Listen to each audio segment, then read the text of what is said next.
Ghost Prime Transformers reviews. Today I'll be taking a look at War for Cybertron Siege Commander Class Jetfire. Now the Commander class is in between the Leader class and the Titan class, and is a new class of figures from Hasbro Takara. So this guy is really awesome, and I just got him today. His design is taken primarily from the Generation 1 cartoon, and he is a spitting image of the likeness in the cartoon. Of course, the Generation 1 figure was that of a Macross Valkyrie from Takatoku Bandai, and then changed for the American cartoon because of legal reasons.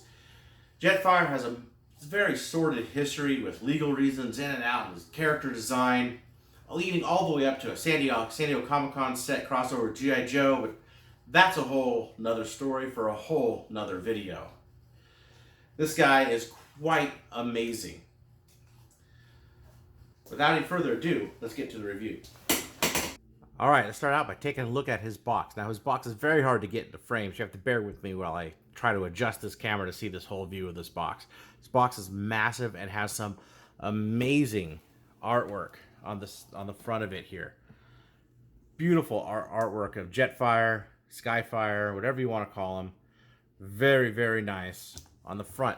Now on the front of the box is just a box. There's no window. You can't see through into the figure. You can't open it. There's no flap. Just wanted to point that out there. I really thought there would be a flap because most of the Siege line you can see the figures in the boxes.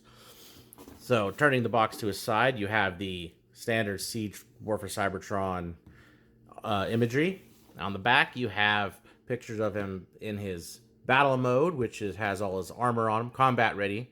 And here he is in his regular standard form, his parts and pieces he comes to, and what he transforms into with the pieces attached.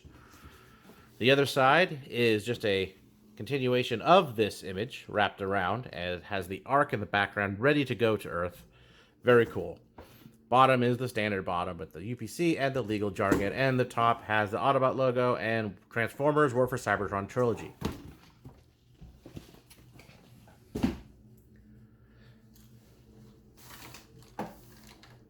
Inside the box, of course, is his instructions. His instruction sheet is also a very big, large piece of paper. Shows you everything that well, not everything that you could do. They actually completely miss where you could put in the Titan Masters. They're not listed on here at all. So you're up to your own devices with that. Luckily, it's pretty obvious on the figure. Now, for accessories, you do get a ton of accessories. You get 2 of each of these, 2 of these blast effect pieces, 2 of these pieces here. One of mine's a little bent. I'm going to have to run that under a little bit of hot water, put it cold. It should straighten right out. 2 smaller guns you could mount. 2 larger guns.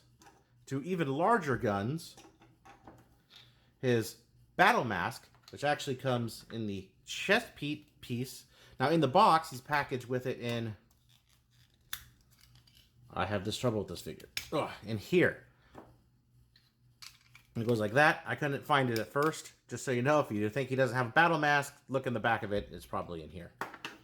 He also comes with his main weapon, which is a double-barreled blast gun. Also, that can come apart and form 2 weapons. Now, you don't want this because this is off-center, right? They thought about that. Move it forward, move the other one down. 2 guns. It's very awesome, very cool little feature. And here is Jetfire himself. Now this figure is very large. My camera is actually very far away from the figure right now. He is really, really cool. Very, very well detailed figure. Very awesome. So to do a size comparison with him, here he is with the Generation 1 Jetfire toy. This in itself is a pretty big figure for the time. So you can see this one is very large. Here he is next to his Classics incarnation. This was the first time we got a cartoon likeness from Hasbro. So this one's a little different, but it does share some similarities. They both have a helmet, and they both have guns that split apart. But as you can see, he comes up about to his waist. And here he is with the most recent version of Jetfire from the Generations line. And you can see how they scale. This was also a very large figure. Again, has a mask.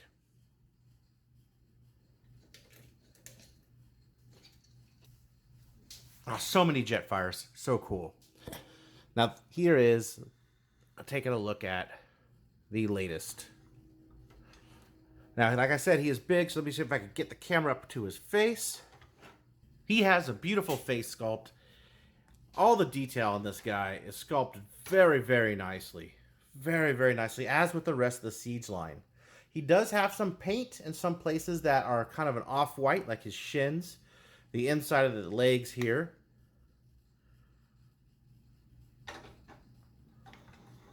Very cool figure. His Autobot logo could turn around to reveal the Decepticon logo. Actually, it's the other way around. This turns around to reveal his Autobot logo because he decided to become an Autobot.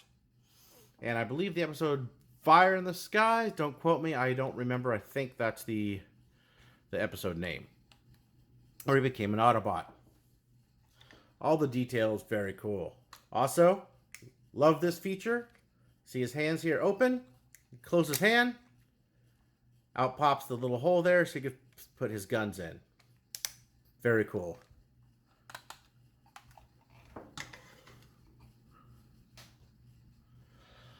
Now, for articulation. This guy's fairly well articulated. He does have a couple limitations. However, he's you get some good posing out of him. So let's start off with the one thing I didn't think he had was a waist swivel. Now, it's slight and very tight, but it is there. The waist swivel is there, which is cool. It's good that he has a waist swivel. His thighs are on a universal joint there. Out, goes back and ratchets very nicely. That far forward. Knees on a hinge. About 90 degrees. His feet. Very tight ankle joints. Also, they come with this little peg pegged into there, and it's very hard to get on there. So you can hear it snap. That's also very difficult. Very tight. Now, let's see. Where was I? His elbows are a weird one. So they are double hinged here and here, if you can see and not be blurry. So they're double hinged elbows that kind of are hindered to movement by this piece here. So you can only go about there, past 90 degrees. And part of that is due to transformation. He has 360 with wrist swivels. Fingers. This keeps coming undone. These don't peg in super tightly. His arms would be... Oh, they don't even go 360. They stop there. I think they would be if they don't hit that piece, the backpack piece. Yeah, they would be if they hit the backpack piece. His head, 360 around. It is not on a ball joint. It is on a hinge joint and then a swivel joint. So he could look up maybe a little further than that, about there. And down about there, but doesn't really do much for down. And he does have bicep swivel. So let's get this guy all armored up. First things first, you want to take these two little flaps right here on his chest, open them up. Hopefully you have some nails. Take this piece, as I mentioned earlier, flip this up, push this out from behind, close this piece, and then just press it directly onto his face, which is very hard to do from far away. There. Whew. So now, these pieces that we just opened, there's these two slots behind here. You take those, and you slot them in there. Now, sometimes it can be hard, even difficult if your arms are fully extended. There, like so. So now you have them here. So now, his back of his wings here, You can see these two little nubs on the end, and they're really difficult to get out. So what I do is I just kind of open the wings, push them down a little bit, it pops right out. Put those up on both sides. Peg those back in. Now I take these little guns here, and there's a little hole there, pegs into, like so, on either side.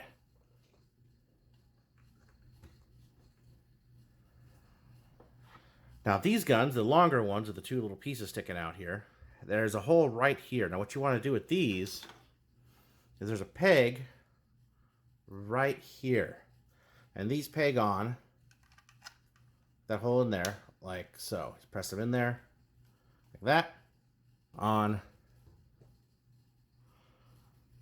either side.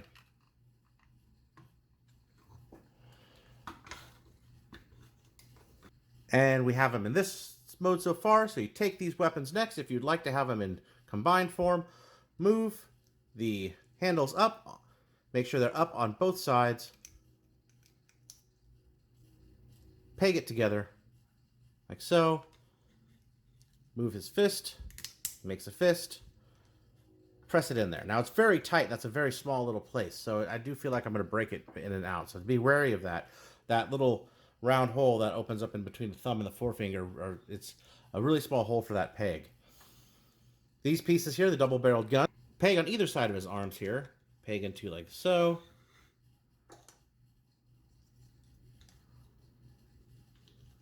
On both sides, peg them both into both sides. And you have him like that. Now he is fully armored up and ready for battle. Yeah, he looks pretty good. So he's got some of these pegs here that show up. And these pegs are good for the blasts, so you could stick them on there like he's being shot. Yeah. Here and here. He's got a couple down on his legs. You can't even see that in the camera. Got a couple down here on his legs at the bottom. Yeah, he looks pretty cool like this. It's definitely not the Generation 1 style. It's actually kind of a new style for him. He looks very good all armored up. I love the look of the new helmet. Very minimalistic, but it's very cool. He doesn't have any of the little swoopy things. He doesn't have any ears whatsoever on this helmet. Just the single visor, which is the only thing he really shares with the other figures. But yeah, no, he's pretty cool. Definitely pretty cool. And of course, these blast things. So you could put these on the edge of the gun. So you could have them blasting away in action. He also could fit into the pieces on his arm here, which you can't see because he's just off camera. This guy is huge. Very hard to film. All right, to get this guy into plane mode, first you have to take off all his guns that we just put on.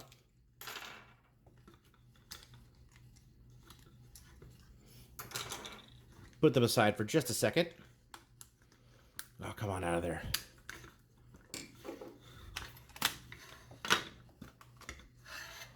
Set him aside. Now all his parts combine into one thing that you could put onto the figure. So let's do that first. Open this up. His chest piece up. Put the mask away. Put that in there. Close the front. Put that to the side. Take these guns. And you want to put peg one into the other. Like that. And you want to do that for both sets. Now you take these.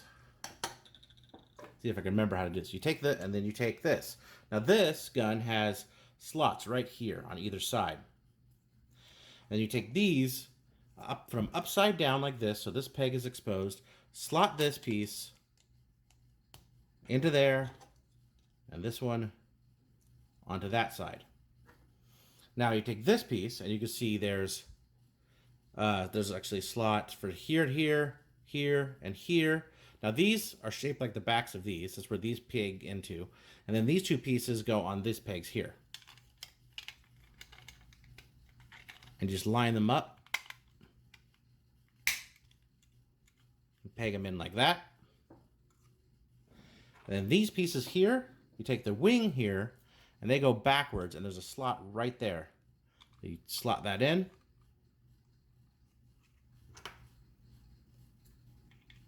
On either side.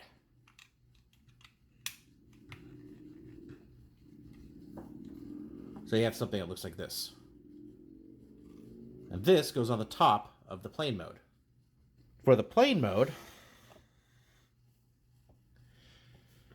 you want to first start with the legs.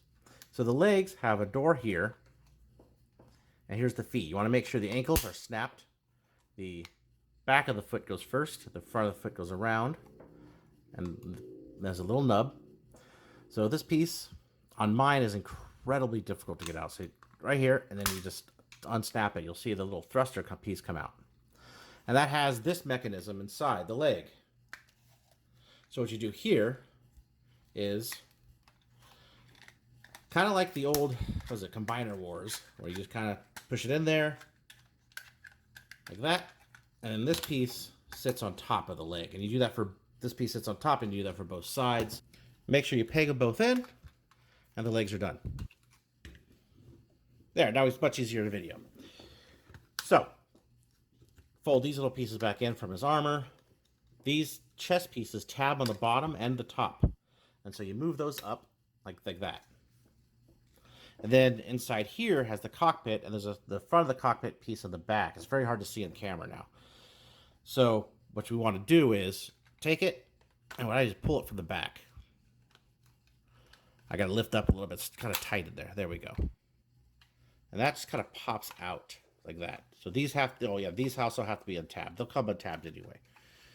So the head, as you can see, is already here, is touching this, and there's these two little doors here. Well, that head will just sort of go up in there. Now this is where I kind of have a problem of pegging these in. So there's a peg here and a hole there on either side. And it pegs on one side, that side on mine, way better than it does on this side. This side, I kind of got to finagle it a bit and get it. And I feel like I'm going to break it every time. I don't like that. So let's skip that for now. Let's take this piece right here, which is the nose of the plane, put it straight into there. Now the back, let's move it back around to the back piece. So you see the backpack is too short, and there's two sets of thrusters. You take this whole piece, move it up. Now actually, this is also, I want to show you something real quick, just because we have it open, is if you can see in there, there's two little spots. Titan Masters can also fit in there. So back to here, when you move them down, move this whole piece down, you want to peg that thrusters into the other thruster sets, and push this down and snap it. So there you have the backpack, and it is sitting in there. So we still have the cockpit piece to do. So let me get this into here. Okay, there, I got it. Does take a minute for mine. Mine, one side goes in a lot easier than the other one. So now you have these pieces here, and this piece here. So these pieces, the chest pieces are on hinges that eventually will go down to the side. For now, I'm going to move it out of the way while I work on the arms. So the arms, you want to move, so you want to take the elbow, and he has this piece here, this double jointed piece that I talked about earlier. Take that down, and you kind of compress it together like that. So he has a shorter bit of an arm. This little piece folds up. His hand, take his hand out like this. This piece here comes up. Then you make his hand a fist, push it down into that cavity. Then the whole piece comes around like that. And there's a hole there in his arm, and there's a tab there, or a post, tabs right, post in, tabs in, right there. And you do that for both sides. There. Now with both arms in their proper position, take the chest pieces on this hinge here, move it around, and what you want to do is there's a peg here, and inside the chest, see if I could get the camera in there, there's a peg right there, and you want to pull this back and peg clap these pieces together as best you can. And you want to do that for both sides.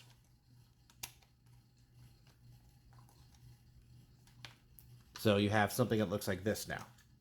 So for the wings, you want to take the wing and fold them up. You want to take from the underside the not rudders, but the ailerons there, and move them out. Move this piece up, and there's a little tab that goes on the top there. And then you move the whole wing assembly back. Do the same for the other side.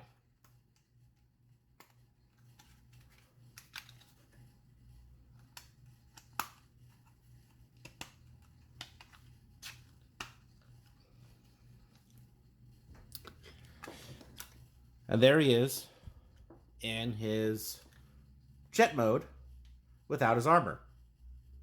So to put him down, you need some landing gear. And he has landing gear right here.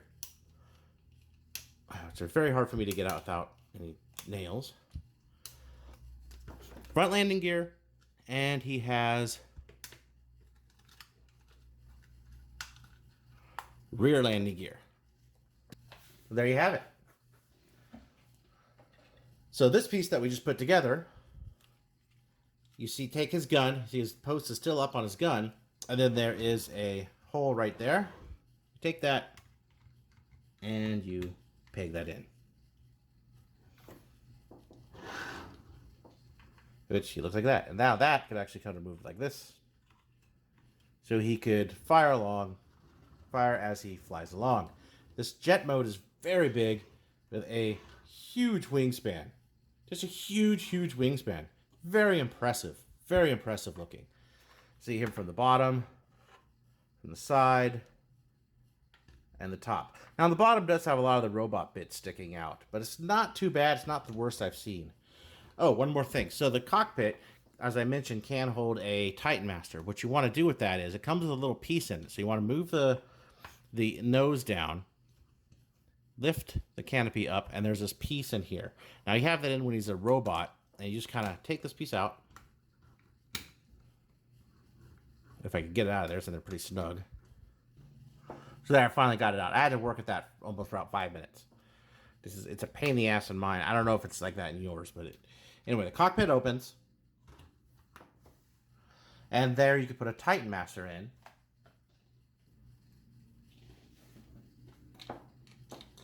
Goes in just like that.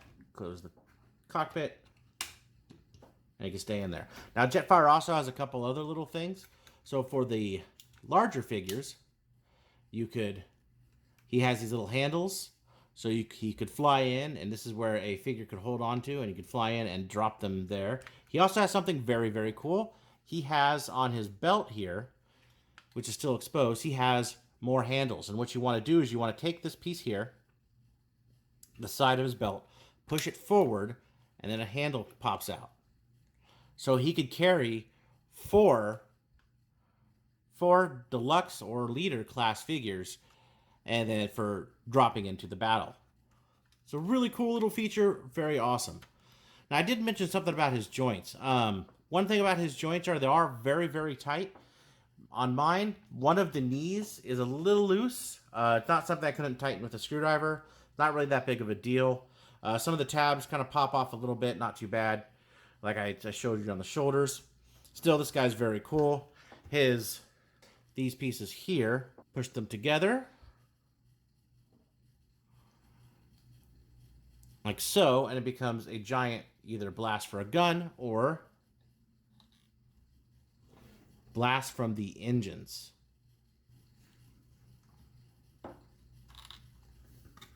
Like that.